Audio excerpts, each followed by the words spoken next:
গত এপিসোডে আমি গীতার কথা বলেছিলাম, কিন্তু সেটা এমন একটা ইন্সপিরেশন ছিল তার পেছনে বলার, যে ইন্সপিরেশনটা আমি কিন্তু এখন সেটা বলবো। কিন্তু সত্যি কথা, ভগবদ গীতা মধ্যে যতখানি সেই যে যে বিকীর্ণ ব্যাপারটা একটা পাণ্ডিত্যের কিংবা একটা গ্রন্থের যে বিখ্যাতি সেটা যে থাকে, সেটা ভগবদ গীতার ক্ষেত্রে যেরকম আছে তার থেকে হাজার গুণ বেশি কিন্তু রামায়ণ। রামায়ণের সম্বন্ধে এমন একটা ব্যাপার আমি আজকে বলতে চাইছি, যে একটা কাহিনী বলবো, সেটাও আপনাদের অত্যন্ত ভালো লাগবে যদি মন দিয়ে শোনেন। এবং এই কাহিনী আমার নয়, যিনি করেছেন তিনি বিখ্যাত পণ্ডিত, বিশ্ববিখ্যাত পণ্ডিত A.K. রামানুজন। আপনারা কতজন তার নাম শুনেছেন জানি না, যদি না শুনে থাকেন শুনে রাখুন। তিনি ইন্ডিয়ান লিটারেচার অ্যান্ড লিঙ্গুইস্টিক্সের প্রফেসর ছিলেন শিকাগো ইউনিভার্সিটিতে, এবং আরও অন্যান্য ইউনিভার্সিটিতেও ছিলেন। এবং তার আর একটা অন্যতম বিষয় হচ্ছে লিঙ্গুইস্টিক্স। থিসিস করেছেন লিঙ্গুইস্টিক্সের ওপরে, দ্রাবিড়িয়ান ল্যাঙ্গুয়েজের কিংবা কন্নড় ল্যাঙ্গুয়েজের লিঙ্গুইস্টিক্সের ওপরে কাজ করেছেন তিনি। এতটাই তিনি বিখ্যাত এবং এতটা সুরসিক মানুষ এবং এত বড় একজন ফোকলোরিস্ট আমার জীবনে আমি কম দেখেছি। আজকে যেটা করছি সেটা অনেকটাই মানে এই ফোকলোরের ক্ষেত্রে বলতে হবে, যেরকম চৈতন্য চরিতামৃতকার চৈতন্য ভাগবতের বৃন্দাবন দাসের কথা বলতে গিয়ে যেমন বলেছিলেন যে চৈতন্য লীলার ব্যাস দাস বৃন্দাবন, তাঁর কৃপায় করি তাঁর চর্বিত চর্ব। আমি আজকে তাই করছি। মানে A.K. রামানুজনের মতো ওই রকম বিখ্যাত মানুষের একটা কাহিনী শোনাবো। এবং তার এই বইটা, এই লেখাটার নাম হচ্ছে, খুব ইন্ট্রিগিং, লিখছেন 300 রামায়ণস, 300টা রামায়ণ। তারপরেই বলছেন অর 3000 নাকি 3000।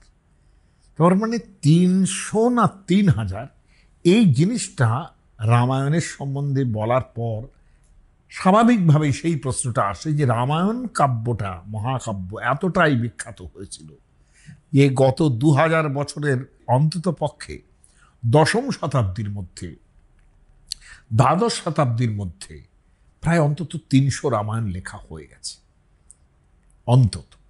তাহলে এই যে 300 রামায়ণ লেখা হয়ে যাওয়াটা, হয়তো এটা গৌরবে বলছেন খানিকটা, 3000 হয়তো নয়, কিন্তু কমও নয় কিছু।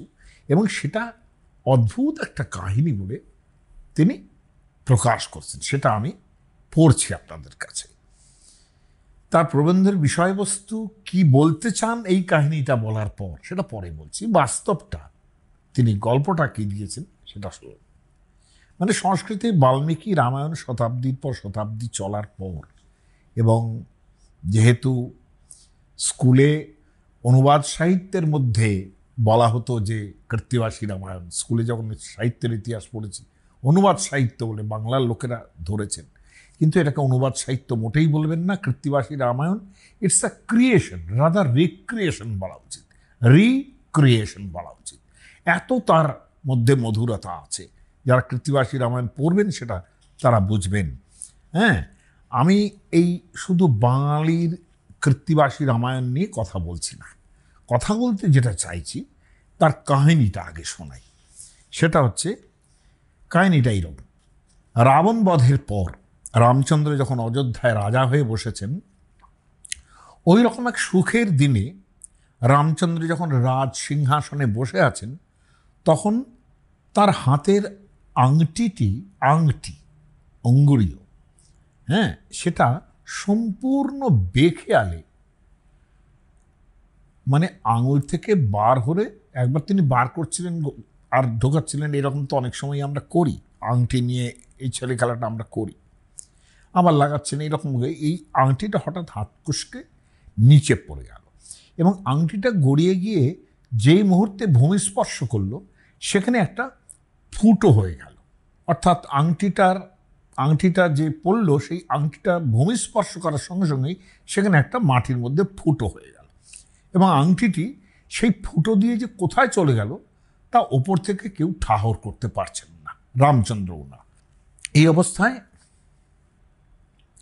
রামচন্দ্রের পরম ভক্ত বিশ্বস্ত হনুমান রামচন্দ্রের পায়ের কাছেই বসেছিলেন।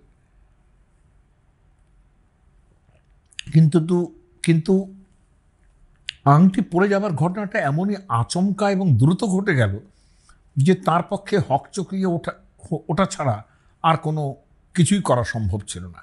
এদিকে রামচন্দ্রের খারাপ লাগছে, সেই বনবাসের আগে তাঁর রাজ্যাভিষেকের সময় গড়ানো রাজনামাঙ্কিত একটি অঙ্গুরীয়, হ্যাঁ, যেটা অভিজ্ঞান শকুন্তলার একই কথা আছে যে রাজার নাম অঙ্কিত যে অঙ্গুরীয়টি আর কি, যেটা শকুন্তলাকে দিয়েছিলেন, সেই রকম অঙ্গুরীয়টি তার, যেটাই হোক, হয়তো যুদ্ধ পরিশ্রমী তার আঙুল একটু শীর্ণ হয়ে গেছিল, সেখানে আংটিটি খুলে পড়ে গেল, তার খারাপ লাগছে এবং সেটা ভূমি ভেদ করে যেভাবে হারিয়ে গেল তাতে রামচন্দ্র একটু বিচলিত হয়েই হনুমানকে আদেশ দিলেন যে আংটিটি তুমি খুঁজে আনো।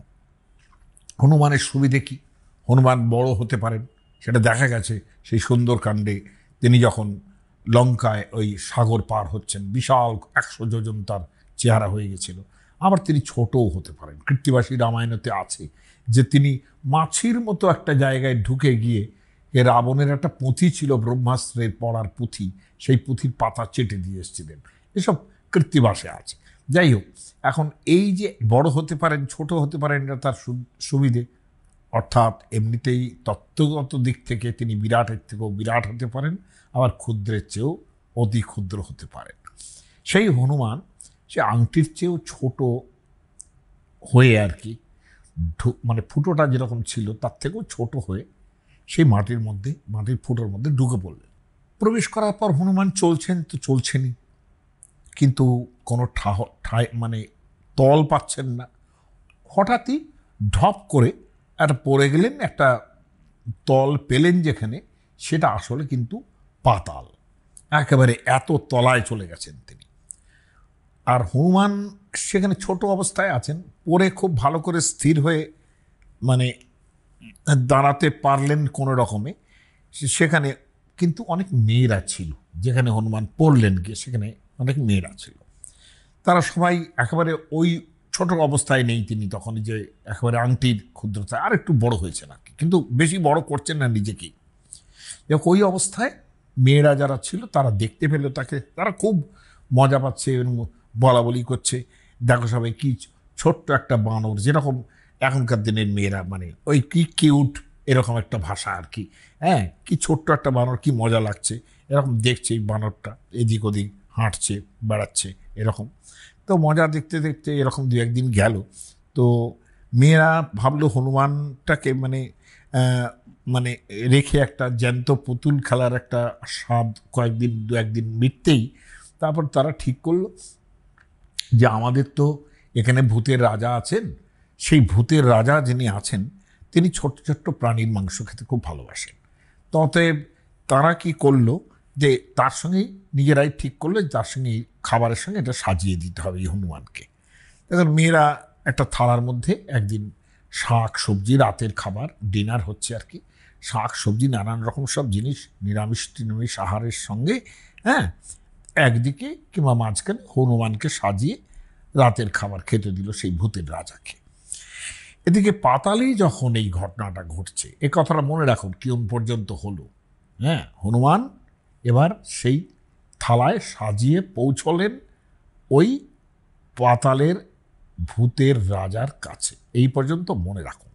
এবার যে ঘটনাটা বলা হচ্ছে সেটা একদম রামায়ণে, বাল্মীকি রামায়ণের একদম কোর সত্য ঘটনা, যেটা সত্য ঘটনা বলতে বাল্মীকি রামায়ণে আছে, এটা উত্তরকাণ্ডে, যেখানে রামচন্দ্র লীলা সম্বরণ করবেন সেই সময়টার কথা। পাতালে যখন এই ঘটনাটা ঘটছে তখন ভূমির উপরে, যেখানে অযোধ্যার রাজা রামচন্দ্র, সেইখানে একদিন এসে উপস্থিত হলেন ব্রহ্মা এবং বশিষ্ঠ। তারা রামচন্দ্রকে এসে যেটা বললেন যে আমরা আপনার সঙ্গে একান্তে কথা বলতে চাই, এবং সেই কথা বলার সময় সেখানে আর কেউ থাকবে না, আর আপনাকে একটা প্রতিজ্ঞাও এটা করতে হবে যে আমাদের কথা চলার সময় যদি কেউ এখানে আসে তাহলে তার গলা আপনি কেটে দেবেন কিংবা তাকে মেরে ফেলবেন। রামচন্দ্র বললেন ঠিক আছে, তাই হবে। তিনি দ্বার রক্ষার জন্য, তখন হনুমান নেই, কি করবেন, তিনি প্রাণের ভাই লক্ষ্মণকে বললেন যে দেখো, কেউ যেন না ঢোকে এখানে, আমরা কথায় আলোচনায় বসবো, এমনকি তুমিও ঢুকবে না। লক্ষ্মণ দরজায় চৌকি দিয়ে দাঁড়িয়ে আছেন। ইতিমধ্যে সেখানে উপস্থিত হলেন বিশ্বামিত্র মুনি। ইনি খুব ক্রোধী, এককালে রামচন্দ্রকে নিয়ে তারকা রাক্ষসী বধ করতে গেছেন। তার এই বাড়িতে তার অনেক মেজাজ আছে, বিয়ের সময়ও তিনি বিবাহের ব্যবস্থা করেছিলেন তিনি, কাজে এই বাড়িতে তার অন্য মর্যাদা। তিনি লক্ষ্মণকে বললেন আমার এক্ষুনি দেখা করতে হবে রামচন্দ্রের সঙ্গে, খুব জরুরি কথা আছে, বলো রাম কোথায়। লক্ষ্মণ বললেন আর রামও খুব জরুরি কথা বলছেন এবং তা অন্যদের সঙ্গে বলছেন একান্তে, তাই সেখানে যাওয়া বারণ আছে। বিশ্বামিত্র বললেন আরে, এর কি এমন কথা থাকতে পারে রঘুপতি রামচন্দ্রের যে বিশ্বামিত্রের সামনে বলা যায় না? হ্যাঁ, লক্ষ্মণ বললেন তবু আপনি যেতে চাইলে আমায় অনুমতি নিতে হবে তার। তুমি যা অনুমতি নাও, আমাকে যেতেই হবে। বিশ্বামিত্রের কথা বলি লক্ষ্মণ জানালেন যে দেখুন, আমারও তো যাওয়া বারণ সেখানে, আমি কি করে যাই? কাজী রাম নিজে বেরিয়ে না এলে আপনারকে আমি তো তার সঙ্গে দেখা করতে দিতে পারবো না, আমি নিজে গেলেও একটা অন্য ধরনের সমস্যা তৈরি হয়ে যাবে। বিশ্বামিত্র বললেন তাহলে কি আমার উপস্থিতি, আমি যে উপস্থিত হয়েছি সেটাকে আমি বোঝাবো? হ্যাঁ, আমি এমন অভিশাপ দেব যে সমস্ত ধ্বংস হয়ে যাবে, তোমার অযোধ্যা নগরী থেকে আরম্ভ করে রামচন্দ্র কেউ থাকবে না, এবং সেটা কি তোমার পক্ষে খুব পছন্দের? লক্ষ্মণ বললেন যে মনে মনে ভাবলেন যে আমি যদি ভিতরে যাই তাহলে রামচন্দ্র আমাকেই শুধু মৃত্যুদণ্ড দেবেন, ঠিক আছে, আর যদি না যাই তাহলে এই সমৃদ্ধ নগরী থেকে আরম্ভ করে রামচন্দ্র থেকে আরম্ভ করে সমস্ত কিছু ধ্বংস হয়ে যাবে, এটা আমি হতে দিতে পারি না, তার থেকে আমি নিজেই যাই, আমার যাওয়াটাই ভালো, তাতে সব বাঁচবে, সব দিক থেকে সুরাহা। লক্ষ্মণ সেই একান্ত আলোচনার সময়েই আর কি উপস্থিত হলেন রামচন্দ্রের সামনে। রামচন্দ্র বলেন কি ব্যাপার লক্ষ্মণ? এমন নয় কিন্তু যে তিনি খুব রেগেও গেছেন, তা কিন্তু নয়। লক্ষ্মণ বললেন মুনিবর বিশ্বামিত্র এসেছেন দুয়ারে। রাম বললেন বেশ তো, তাকে নিয়ে এসো। বিশ্বামিত্র প্রবেশ করলেন।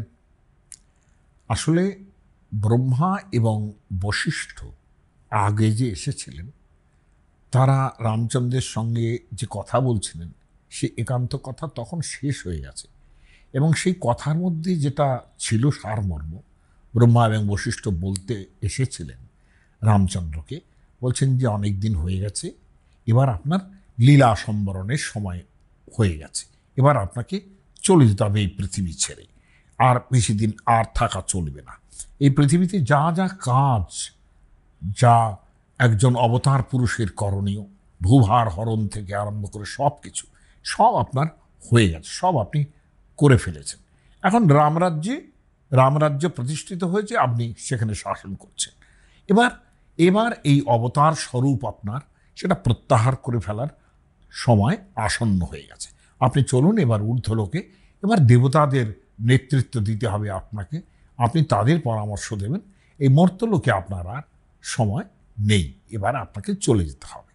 ব্রহ্মা বশিষ্ঠের এই বক্তব্য যেটুকু ছিল, এটা রামচন্দ্র স্বীকারও করে নিয়েছেন এবং সেটা শেষও হয়ে গেছিল কথা। কাজেই রামচন্দ্র খুব বিকারহীনভাবেই লক্ষ্মণকে বললেন যে তুমি বিশ্বামিত্রকে নিয়ে এসো। কিন্তু লক্ষ্মণ ছাড়বার পাত্র নন। তিনি রামচন্দ্রের স্বীকৃত প্রতিজ্ঞার কথা মনে রেখেই বললেন দাদা, এবার তো উচিত যে আমাকে আমার মুণ্ডচ্ছেদ করা। রামচন্দ্র বলেন কেন, কি করতে তোমার মুণ্ডচ্ছেদ করতে যাব?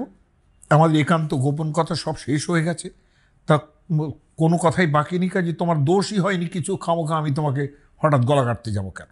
লক্ষ্মণ বললেন এটা তুমি করতে পারো না দাদা, আমি তোমার আদরের ভাই বলে তুমি তোমার সত্য প্রতিজ্ঞা ত্যাগ করে আমাকে রেহাই দিয়ে দেবে, এটা আমি হতে দেব না, তাতে রাম নামের কলঙ্ক হবে। আর সবচেয়ে বড় কথা যে তুমি তোমার প্রিয়তমা স্ত্রীকে পর্যন্ত লোকনিন্দার কথা শুনে বনবাসে পাঠিয়ে দিয়েছিলে বাল্মীকির তপবনে, সেটা আমি ভুলে যাই। তা সেই প্রতিজ্ঞা তুমি যদি করে থাকতে পারো, এবং সেই সীতাকে পাঠানোর সময় কারো কথা তুমি শুনবে না বলে প্রতিজ্ঞা করেছিলে, তো সেটা যদি তুমি পালন করতে পারো, তাহলে আজকে আমাকে তুমি রেহাই দেবে, এই ব্যবস্থাটা আমি মেনে নিতে পারবো না। আমার প্রভু রামচন্দ্র, আমার দাদা রামচন্দ্র, তার নামে সত্য প্রতিজ্ঞার থেকে চ্যুত হওয়ার কলঙ্ক হবে, আমি এটা হতে দিতে পারি না। লক্ষণ আসলে শেষ নাগের অবতার। তার কুণ্ডলিতেই কিন্তু আমি রাটায় বলরামের কথায় আমি এই কথাটা বলেছি যে বলরাম, তারপরে আমাদের গৌরাঙ্গ মহাপ্রভুর সঙ্গে নিত্যানন্দ প্রভু, কৃষ্ণের সঙ্গে বলরাম, রামচন্দ্রের সঙ্গে লক্ষণ, এরা হচ্ছে সব লীলা সহায়। আসলে শেষ নাগের অবতার ইনি, এবং তিনি তো সেই কুণ্ডলিত যে তা সেখানে শেষ নাগ, সেখানে অনন্ত শয়ানে বিষ্ণুই তো শুয়ে থাকেন। কাজেই সেখানে স্বাভাবিকভাবে যখন যে মুহূর্তে রামচন্দ্রের লীলা সম্বরণের সময় হবে, সঙ্গে সঙ্গে কিন্তু তারও লীলা সম্বরণের সময় হয়। এটা একটা জাস্ট উপলক্ষ মাত্র। লক্ষণ বলছেন আমাকে প্রতিজ্ঞা অনুসারে আমাকে কিন্তু এবার আপনি যদি আমাকে না করেন, গলা না কাটেন, তাহলে আমি নিজেই চলে যাচ্ছি। লক্ষণ এই আত্মবিসর্জন দেওয়ার জন্যে সরজু নদীতে গিয়ে তিনি একেবারে যোগ অবলম্বন করে সরজু নদীতে ডুবে গেলেন, আর ফিরলেন না। আর লক্ষণের এই আত্মবিসর্জন সহ্য করতে, এটা কিন্তু বাল্মীকি রামায়ণেই আছে, তিনি যখন সহ্য করতে পারলেন না, রামচন্দ্র তখন সকলই বানররাজ সুগ্রীবকে ডাকলেন, লঙ্কার রাক্ষসরাজ বিভীষণকে ডাকলেন, ডেকে তার দুই ছেলে, তাদের সাক্ষী রেখে দুই ছেলে লবকুশকে রাজ্য ভাগ করে দিয়ে তিনি আবার সরজুর জলে গিয়ে লীলা সম্বরণ করলেন, অর্থাৎ রামচন্দ্র চলে গেলেন। আমরা আবার এবার পাতালে ফিরব। পাতালে সেই বড় থালায় ভক্ষ ভোজ্যের সঙ্গে ক্ষুদ্রাকার হনুমান, তাকে ভূতের রাজার সামনে মানে ডিনার সাজিয়ে দেওয়া হলো, সে মেয়েরা দিল।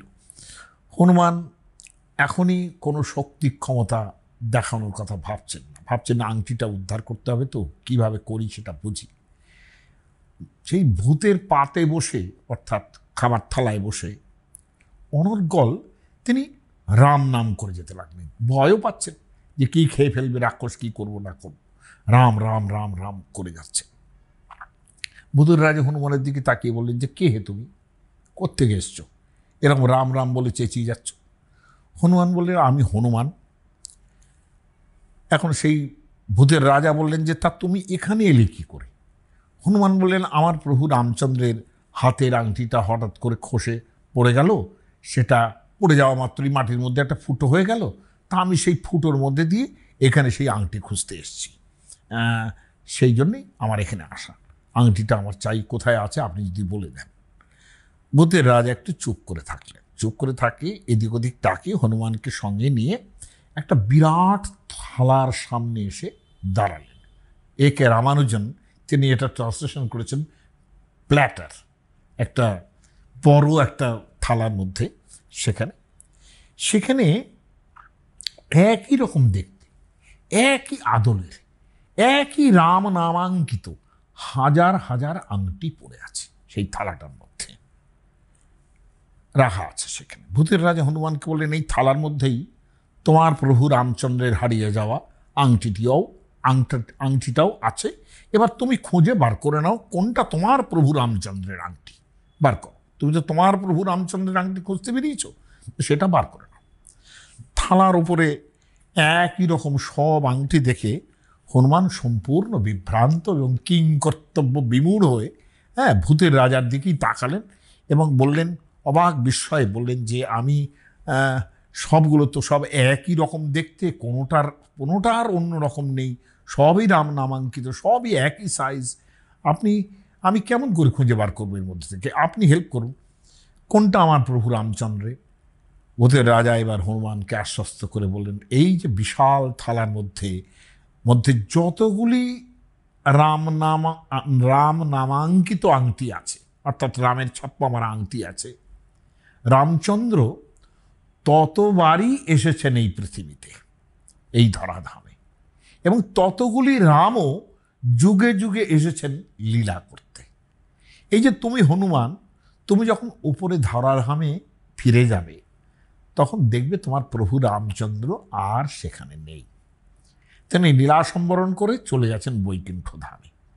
আর আমি যে সত্য বলছি তার রহস্যটা তোমায় জানিয়ে বলছি, যখনই একজন রামচন্দ্র তার লীলা সম্বরণ করেন, সেই সময় যখন আসে, তার চলে যাওয়ার সময় হলেই সেই তার হাতের আঙুলটা ফসকে এরকম আংটি একটা পড়ে যায়, তার নামাঙ্কিত আংটিটা পড়ে যায় মাটিতে, আর মাটি ফুটো করে সেটা চলে আসে এবং আমি সেইগুলো সব কালেকশন করি।